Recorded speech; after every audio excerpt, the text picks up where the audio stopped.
Sa nakaraan nating video ay nasubaybayan natin ang unang sagradong balutin ng ating bida. At ngayon naman subaybayan natin ang ating bida kung ano na naman kanyang gagawin.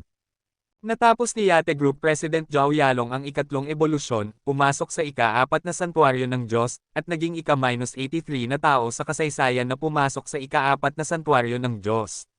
Ang kanyang buhay ay umabot sa 500 taon at nakuha niya ang katayuan ng demigod. Ang prodigy mula sa Ryscott Galaxy, lang, ay pumasok sa pangalawang santuaryo ng Diyos na may 100 puntos na mutation geno. Ang kanyang buhay ay umabot sa 300 taon at nakuha niya ang katayuan ng Evolver. Ang tagapagsalita ng House of Representatives, Hemingway, ay pumatay ng isang demigod na nilalang na bituin ng karagatan kahapon, at ito ang unang naganap na ito. Ayon sa mga dalubhasang eksperto, sa 10 taon ay may makumplito ang ika-4 na ebolusyon sa kauna-unahang pagkakataon at sumulong sa ika-5 santuaryo ng Diyos. Panipi tuldok panipi. Si Han Senador ay nag-teleport lamang mula sa bakal na sandata ng bakal at ang balita ay naglalaro sa isang virtual na screen. Evolver, higit pa at demigod. Gamit ang itim na kristal, magagawa ko ang lahat, at mas malayo pa. Umiling si Han Senador ang kanyang kamao, lumayo sa istasyon ng teleport, at dinala ang tren sa Maglev. Bago siya pumasok sa bakuran, narinig ni Han Senador ang isang malupit na tinig na babae. Luo Sulan, nais mo bang kunin ang lumang bahay ng Hans? Ang bahay na ito ay ang aming mga magulang, at ang aking dalawang nakatatandang kapatid at bawat isa ay nagmamay-ari ng isang bahagi. Ngayon ang aking panganay na kapatid ay lumipas. Ikaw ay isang byuda, at iiwan ka ng kanyang bahagi. Tama iyon. Ang tinig ng isang nasa hustong gulang na lalaki na pinasok. Ang matandang bahay ay palaging ang pamana ng ating mga magulang. Lahat tayo ay may karapatan dito, at hindi mo ito mapapanatili para sa iyong sarili. Ang iyong pamilya ay nanirahan dito ng higit pa kaysa sa 20 taon, kaya sinamantala mo na kami sa isang malaking paraan. Sinabi ito ng aking kapatid, isang malambot na tinig na lalaki na nagpatuloy. Nabuhay ka sa lumang bahay ng higit sa 20 taon. Hindi namin makokolekta ang upa, ngunit ang matandang bahay na ito ang aming mana at kailangang hatiin. Ang tinig ng isang kabataang babae ay maaaring marinig na nagsasabing, mayroon kaming isang pagtatansya mula sa isang abogado, at ang matandang bahay na ito ay nagkakahalaga ngayon ng higit sa 3 milyon. Kami ay 3 sambahayan, kaya dapat tayong makakuha ng 1 milyon bawat isa. Maaari mo ring bigyan ng bawat isa sa amin 1 milyon at pagmamay-ari ng matandang bahay na ito, o ibenta ang bahay, at pagkatapos ay hinati namin ang pera. Eksakto, ngayon na wala na ang aming panganay na kapatid, hindi namin mapang-api ang kanyang balo at mga anak. Maaari kang magbigay sa amin ng pera o ibenta ang bahay, tulad ng gusto mo, ang malupit na unang tinig ay nagsimula muli. Kapatid at kapatid na babae, hindi na kailangang pilitin ako. Alam mo ang aming sitwasyon. Wala kaming 2 milyon, malungkot na sabi ng isang babae. Pagkatapos ay ibenta ang bahay, agad na sinabi ng malupit na babae. Saan tayo mabubuhay ng walang bahay? Nagtapos lang si Han Senador at malapit na si Han yan sa paaralan, sabi ng malungkot na babae. Sister-in-law, hindi ito makatwiran. Paano ka nag-iisa na may mga problema? Ang iyong mga anak na sina Han Senador at Han Yan ay nakatala lamang sa pinagsamang sapilitang edukasyon, habang ang aking Han Hao ay pumupunta sa isang pribadong paaralan. Ang kanyang matrikula ay nagbibigay sa akin kulay abong buhok bawat taon. Sister, tama ka. Lahat tayo ay nahihirapan at ang lahat ay nangangailangan ng pera. Bakit hindi natin ibebenta ang bahay?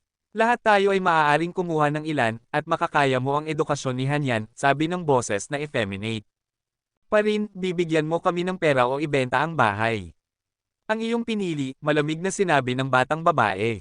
Sa labas ng bahay, nagalit si Han Senador habang nakikinig siya.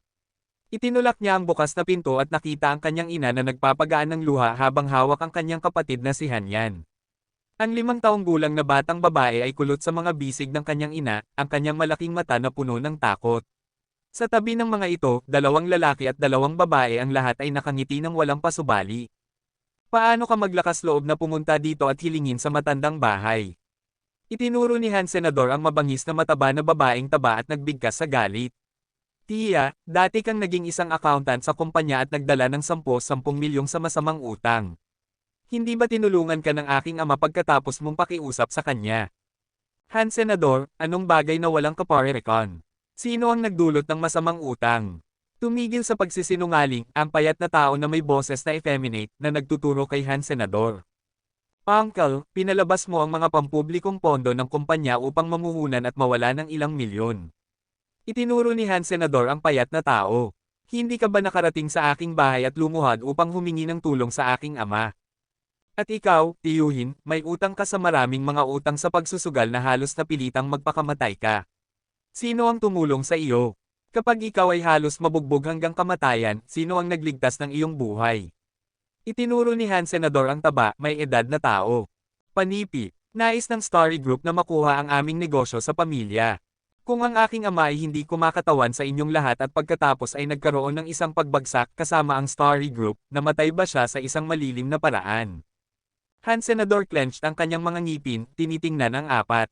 Ngunit ikaw, nilaktawan mo ang aking amalibing at ipinagbenta ang kumpanya sa Starry Group sa kanyang pagkamatay.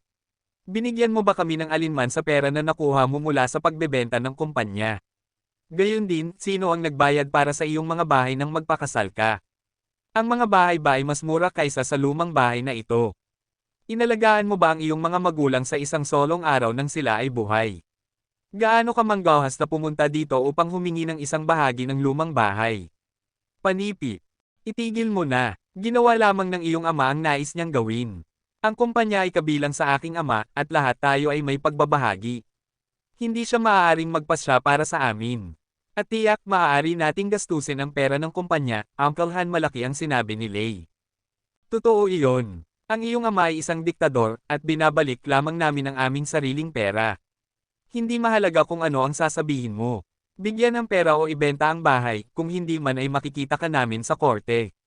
Mawawalan ka ng kaso kung saan man tayo pupunta, sigaw ni Tia Han Yumei. Ito ay ang lahat ng kasalanan ng iyong ama.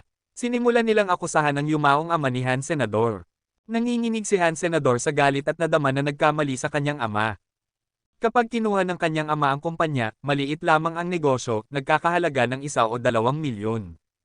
Ginugol niya ang labis na pagsisikap para mamulaklak ang kumpanya at kailangang alagaan ang kanyang pamilya at gumawa ng kanilang mga pagkakamali. Ilang beses ang kumpanya ay nasa bingit ng pagkalugi dahil sa mga problema sa pagkatubig. At namatay pa siya para sa kumpanya. Pagkatapos ng kanyang kamatayan, gayunpaman, ang kanyang asawa at mga anak ay binubuli ng mga kamag-anak na ginamit niya upang tumulong. Kapag buhay ang ama ni Han Senador, lagi niyang sinabi na sila ay pamilya at hindi na kailangang magtaltalan. At kung ano ang isang kabalintunaan na ito ay naging ngayon. Kung talagang kailangan nila ang pera at nahihirapan, sasang-ayon lamang si Han Senador na ibigay ito. Ngunit ang lahat ng mga pribadong aircrafts na kanilang nakapiloto dito ay nagkakahalaga ng higit sa 1 milyon. At hindi bababa sa nakuha nila ang 10 milyon mula sa pagbebenta ng kumpanya, na lahat ay nahulog sa kanilang bulsa, at walang ibinigay sa pamilya ni Han Senador. Imposibleng hindi sila magkaroon ng 1 milyon. Matapos gumawa ng isang pag-aalsa sa bahay ni Han Senador, binigyan nina Han Yumei at Han Lei ang kanyang pamilya ng isang panghuli. Kailangan nilang makabuo ng pera o ibenta ang bahay sa 1 buwan, kung hindi man ay magsasampa sila ng demanda. Ako ay walang silbi na hindi ko rin mapapanatili ang bahay. Hinawakan ni Luo Shiren si Han Yan, ang kanyang mukha ay natatakpan ng luha. Si Luo Shiren ay isang banayad na ginang. Nang buhay pa ang tatay ni Han Senador, siya ay ginagamot tulad ng isang prinsesa. Hindi niya alam kung paano walisin ang sahig, huwag mag-isa sa ibang mga gawain. Alam ni Han Senador kung gaano kahirap para sa kanya na itaas ang kanyang kapatid na babae at siya matapos ang kanyang ama. Huwag kang mag-alala, nanay. Narito ako kahit na wala si tatay. Hindi ko sila papayag na alisin ang aming bahay. Magpahinga ka at kumonsulta ako kay Uncle Zhang sa bagay na ito. Tumawag si Han Senador ng isang kaibigan ng kanyang ama na si Ji. Zhang. Siya ang abogado na dating nagtatrabaho sa kanilang negosyo sa pamilya bilang legal na payo. Kumusta, Uncle Zhang? Ito ay senador. Mas mahusay ba ang iyong likod? Mayroon akong isang legal na bagay na nais kong tanungin ka tungkol sa, kaya. Si Han Senador ay mukhang medyo mapatla kapag siya ay nag-hang up. Kinumpirma niya na sinabi ng kanyang kamag-anak ang katotohanan, mayroon silang mga karapatan sa isang bahagi ng bahay. At kung talagang pumunta sila sa korte, ang hatol ay malapit sa kanilang hiniling upang mabayaran sila ng pera o ibenta ang bahay. Senador, ano ang sinabi ni Ji? Zhang. Tinanong ni Luo Sulan si Han Senador na tinitingnan siyang kinakabahan. Huwag kang mag-alala, nanay. Nag-check ako kay Uncle Zhang at may solusyon. Tiyakin mo lang na okay si Yan, at aalagaan ko ito. Ang bahay ay hindi aalisin ng sinuman, Han, sabi ni Senador na may ngiti. Mabuti iyon, mahusay iyon. Huminga si Luo Sul sa isang buntong hininga.